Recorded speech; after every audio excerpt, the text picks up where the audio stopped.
Hey, Barbara, wait. I have a dream. Like Martin Luther King? Yes, but a bit different. A dreamer, a man is judged by the depth of his Talmudic learning and not his eventual height. My dream is to become a pulpit rabbi. Oh, well, it was nice seeing you. Gotta go. Wait. We will just do it for a short period of time, and then we will move to Israel. Sure, I may have to compromise a bit. Is it really so important for a kosher caterer to be married to a Jew? We will start with a small few committed families, build it into 750 members with 4 different minyanim. We will even have a Sephardic minyan mixing Syrians with Moroccans, Egyptians, Iranians, and Iraqis. Yeah, right, and Jerusalem will be in the hands of the Jews. No, I'm serious. I know we can do this together. Okay, but there's no way we can do this ourselves. We're going to need some help in recruiting people. I'm in. Bocce, in what? In anything that goes against those communist hippie Bocce, control yourself. What's next, heckling a chazan? Well, if you're going to develop such a shul, then you're going to need to rally the troops. First, you're going to need this hat. Okay? Then you're going to need some lay leadership. John, do you want to join our shul? You can be head of the finance committee. We are going to budget $11 million, get verbal commitments, of course non-binding for $3 million, and build a $29 million structure. What do you think? I'm not sure. John D. Free Tantans at Shal Shudas. Count me in. Oh look, there's Billy back from his tennis game on the way to his baseball game. Hey Billy, I'm not only going to let you be president one time of the shul, but yet twice. How do you feel about that? Okay, Rabbi, sounds great. You know, we need someone to back you up for speeches for when you go to the bungalow. But not just anyone. Someone who's so painful to listen to. This person will bore the whole congregation with his trivial stories that have nothing to do with the weekly parsha. When you come back to the kahila, the whole congregation will be yearning for your weekly unlocking of the Torah text. Hey Lee, ever interested in becoming president of the shul one day? For sure, as long as I can wear red shoes. Okay, now we need a gabbai. Someone ruthless, cold-hearted, and thick-skinned. He should use limited profanity and has no problem telling a guest chazan that they stink. Hey, Mitch, you want to be gabbai? Do I have a choice? You're gonna give it to idiots like Harold, Gillen, and Danny. I freaking have to take it. You're going to need a little diversity. How about little Albert, who always davens everything out loud? Albert was detained in Yemen, and I don't think he's making it back now that Donald was elected class president. What about someone to supervise religious services? Aaron, will you be the head of my new shul religious committee? Do I have to be on time for anything? No. Okay, I'm in. What about him? Hey Carlos, can you build a sukkah? Si, senor. And to hold the whole thing together, there is no one else but Georgie. Now that I have my team, I will tell you about the town I am dreaming of. A town where shorts and floaties are the Shabbos outfit of choice. A town where the word shah has become an official part of the Shabbos morning kiddush. A town where everyone is content, easygoing, and agreeable. At least according to their survey. And that town is Scarsdale. Nah, Scarsdale, that doesn't sound right. How about Inglewood? That's better.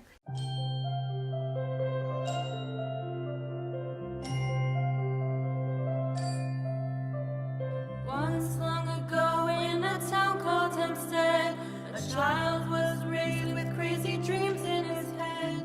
He had a vision for just how the world should be, and how he could change it, at least pastorally. First BTA, then YU for ordination. He found his Barbara after scouring the nation. He started in LA and then near Baltimore. But he knew he was destined for more. That's when he learned about this place that also yearned for a person who can help them in their quest to become their best. The rabbi story, the golden story, searching for meaning, nothing but glory. Arrived at Cat and quickly saw the truth. With such diversity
So Rabbi Shmuel, Goldin, Rabbi Mori, Barbara Goldin, I was delighted to hear that you're making Aliyah, and will greet you with outstretched arms.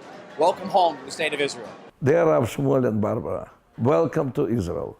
Welcome to Jerusalem. Of course, you were here many times, but for the first time, you're coming as Oleh Hadash. Great. We are so glad and we are so grateful for all of what you did for your community and for our people. Bruchim Rabbeim L'Israel. Hi, Mom and Abba. Just wanted to wish you guys a huge Mazel Tov. We're very sorry that we can't be there to celebrate with you. We wish we could be there, but we wanted to tell you how proud we are of all that you have accomplished, and we can't wait for you guys to join us. Mazel Tov. We look forward to greeting you here, to say Bruchim Aboim, welcome home, and of course also welcome our fellow brethren and sisters in Englewood. Hopefully you'll come join us as well, and don't worry about that beautiful shul.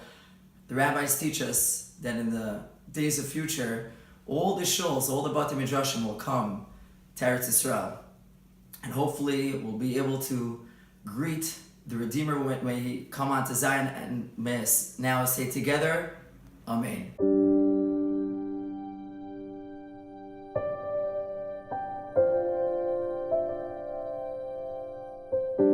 In my experience, often in life, when you work very closely with people, very often they tend to diminish in your eyes. You don't necessarily always see the best in them. With Rabbi Goldin, it was exactly the opposite. The more that I worked with the Rabbi Goldin, the more time that I spent seeing him in the different roles that he provides, the more regard, the more respect that I gained for him. We moved into Englewood in about 1982. And Rabbi Swift was retiring, and Rabbi Goldin was interviewing for the position. People quickly realized that he had very special characteristics that endeared him to just about everybody. And he spoke, a young rabbi, and I remember being so impressed with both the content and the delivery. And I thought to myself, this person has a real future. And he started here in May of 1984.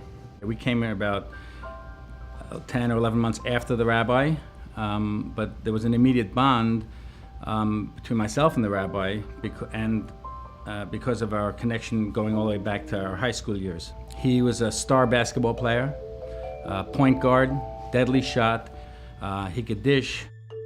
His parents gave him an English name, Stan, named after Stan Musial. A great baseball player, a classy baseball player, even though he wasn't a Met. And then somewhere around his senior year, things changed. He became intellectually aware. He edited the Hebrew magazine that nobody read, but he edited it. The truth is that it was necessary because the rabbi has a great sense of humor, one of his great strengths, and it comes from a long line of Goldins. He's a very funny person. He's got a terrific sense of humor. He has got one of the quickest wits that I've encountered in the rabbinate or outside the rabbinate. And my definition of a good sense of humor is not somebody who's just funny for the sake of being funny, but somebody who doesn't necessarily take themselves too seriously. I think Rabbi Goldin's incredible quality, and particularly for a young rabbi, is that he is absolutely selfless. I had a very bad accident last summer. I got injured on a trip, I fractured my patella, and I was home, had surgery, and the rabbi came, he was coming to me like every day, so much so that my wife at one point would say, "Was your BFF here today?" From my own personal experience, I had stents 15 years ago, and the first person I saw other than my wife when I woke up was Rabbi Goldin. He said, "Your father-in-law called," and he says, "I had to come to the hospital right away and give you a bracha." In his very first years as rabbi, I was just a new member here and a rather young one at the time. My father was quite sick that year. And I wasn't on the board of trustees, I wasn't an officer, I was just a new nobody in the shul. And I remember being very touched, and I remember my father was very touched when Rabbi Goldin showed up in the hospital in Queens to visit him. When I first got here, I saw very quickly that Rabbi Goldin is enormously beloved in our community. Kishmo Kainhu. He is as his name. The rabbi stands for goodness and chesed. He was compassionate, he was warm, he was caring. He is sincere. Exceptionally kind. He has the community interest at heart. He is really a friend to everybody. I think everyone in town goes to him for anything that's a concern. He's a very personable, disarming person who is very approachable. He answers questions. It doesn't matter how large or small the question is. He answers, and actually, he answers lickety-split. He's a very, very quick responder. He was always there, at the expense of perhaps his personal situation. The shul, the membership, always came first. I don't know if he has a doctorate, but I would call him Dr. Goldin because he's on call. He's just there for everybody. My father, somehow makes his day longer than 24 hours. Within one day, he'll go to, unfortunately, a funeral, a wedding, a bar mitzvah, a bat mitzvah, and still have energy to be a father to us. He made a joke recently to my husband that he hopes he doesn't swap speeches for the bar mitzvah to the funeral because he's constantly running. Any kind of event, he had a perspective that he brought to the table that I haven't heard elsewhere. When I think of Rabbi Goldin, he personifies what I like to call the 3 E's, which are excellence, engagement, and ethics. He's not the type that kind of seeks out the spotlight. He sort of just goes about it. And I guess when he's thrust into it, he finds a way to kind of thrive in that scenario. And this is not an easy community all the time. You got a lot of Indian chiefs, and he's really learned how to work with everybody, and I'm always awed by his leadership and his ability to get along with everyone. I think I've become more observant because of him. I enjoy listening to his sermons, his drashot. He gives wonderful classes. That has made a big difference in my life. The rabbi was known for collaborative type of leadership, and I think that's one of the successes of Ahavath Torah. We have a shul where some people might criticize. We have a big tent, if you will. We have lots of minyanim. We have an auxiliary. We have a hashkama. We have a Sephardic minyan. We have the main minyan. He brought all these, all the congregants together, no matter what their persuasion, no matter what their philosophy. And I think over the years that wasn't always the easiest thing to accomplish, and I think it's really something that my father worked very hard to try to maintain. We actually spent most of the time I was president, we actually occupied a tent that we built in the parking lot. Each sort of minyan within the shul had their own space, and we worked very hard at maintaining consensus. He has the ability to listen, to hear facets of many sides of a discussion, of an argument, to hear them out, not to have a prejudgment. I know that he is flexible and he's willing to bend. He uses, his own judgment. He's willing to take a stance that other contemporaries of his may not. I think, as much as anything, what impresses me about Rabbi Goldin is the tremendous amount of wisdom that he has. There are an awful lot of smart people out there, and not a shortage of brilliant rabbeim out there. What I think distinguishes Rabbi Goldin, in addition to those qualities, is his wisdom. Some of the words that describe him are compassionate, understanding, inclusive, a mensch, reaching out to all people of all stripes, and I think that's been a testament to the growth of the community. The other thing that we did in 1990, I guess, 1989, we started the missions to Israel. And we were one of the first synagogues that had missions during the pre-Scud War. And then we'd had 17 after that. He's traveled and led dozens of missions to Israel. So he's led not just by word, but really by example.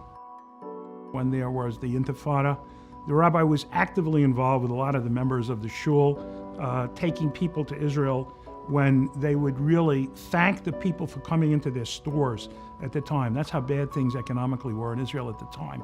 They went to Jerusalem, they went to Air Force bases, they met with people in the cabinet and the Knesset. Maybe 15 years ago, was it? in Eretz Yisrael, they needed equipment for the ambulances to drive through the region which was filled with danger.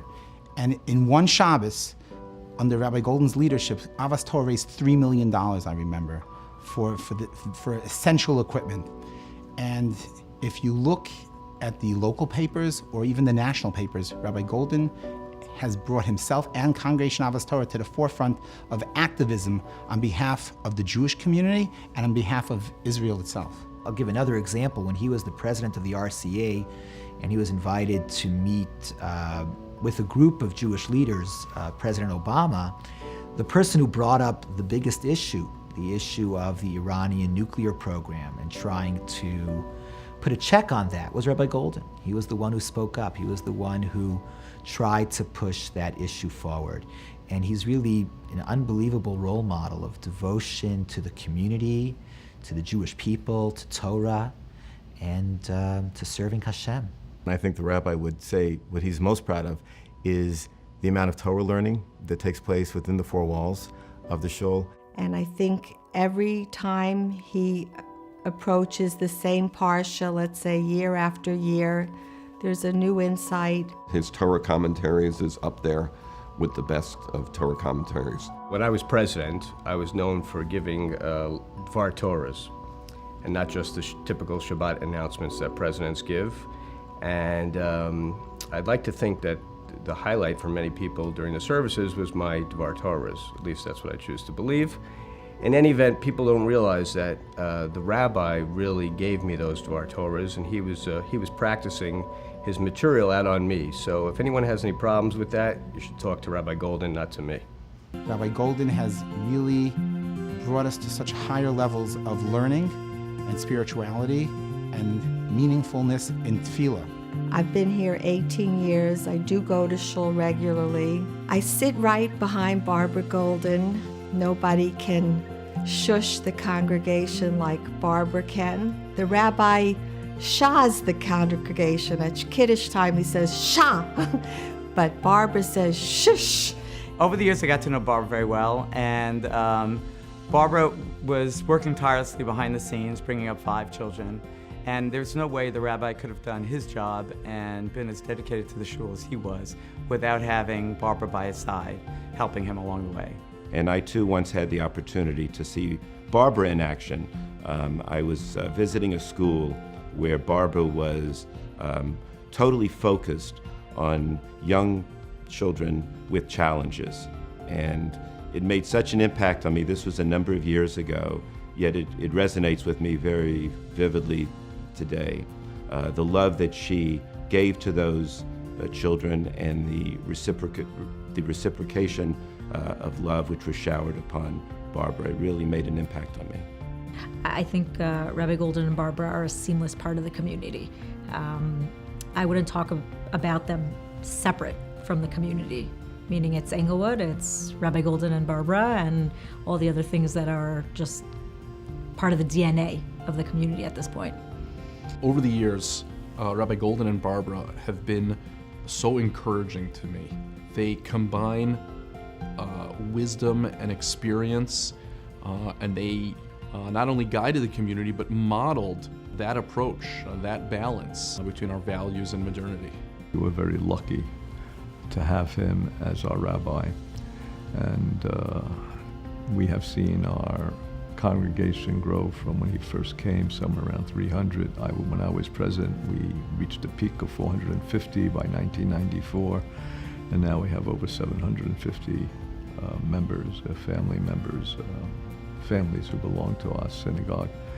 And I think a lot of that has to do with his feeling of inclusiveness or his desire to be inclusive.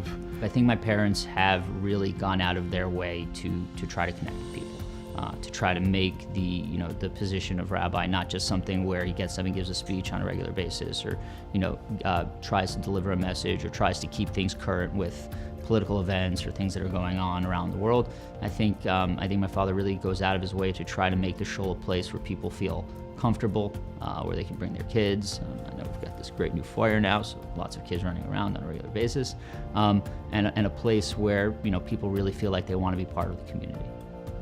Well, the message I have for the rabbi and for Barbara is really just one of thanks. Thank you for your leadership. Thank you for your friendship. Thank you for your deep dedication to this community and really to each and every one of us over 3 decades. Not easy to be a leader of Jewish people. He's done it for a really long time and he's done a great job at it. So Rabbi and Barbara, we love you and we wish you all the best on your upcoming Aliyah. He hasn't had a ton of time for hobbies over the years. Apparently my parents have taken up snorkeling recently, which is, a bit of a shock to all of us siblings. But coming with retirement comes the need for new experiences and things to fill your time, so we wish them the best of luck with that. I think there'll only be one Rabbi Goldin. I truly don't believe people are irreplaceable, but Rabbi Goldin for this community is as close to irreplaceable as you could come to a rabbi. I only wish he and Barbara the best as they head off to make Aliyah.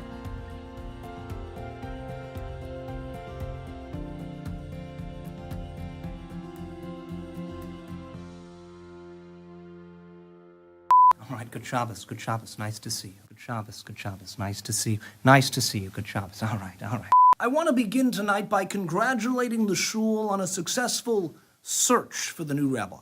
Some news outlets are saying Russia was involved.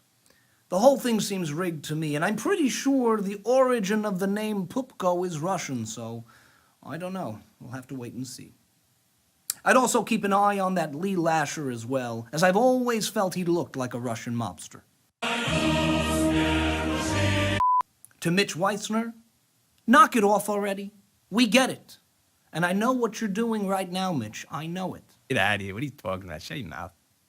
Yeah, whatever. I don't know. I don't know what to say. Now, before I let you go tonight, I just want to end with a few parting words. A final sermon, if you will. When I look around and I see how Ahavath Torah has grown over the years, I am truly at a loss for words. It's an amazing thing. It's a remarkable thing. To have multiple minyanim that harmoniously coexist, particularly a Hashkama minyan that is dedicated, never complains at all, and isn't the slightest bit resentful about the new building. It's an incredible achievement, and one that I am proud to share with all of you. So in closing, I just want to wish all of my congregants well. I want to say Mazel Tov to the rabbi, to myself, and to the Rebbitzin for all the work that we've done over the years. I will finally leave you with these parting words and say this for the last time. Shah.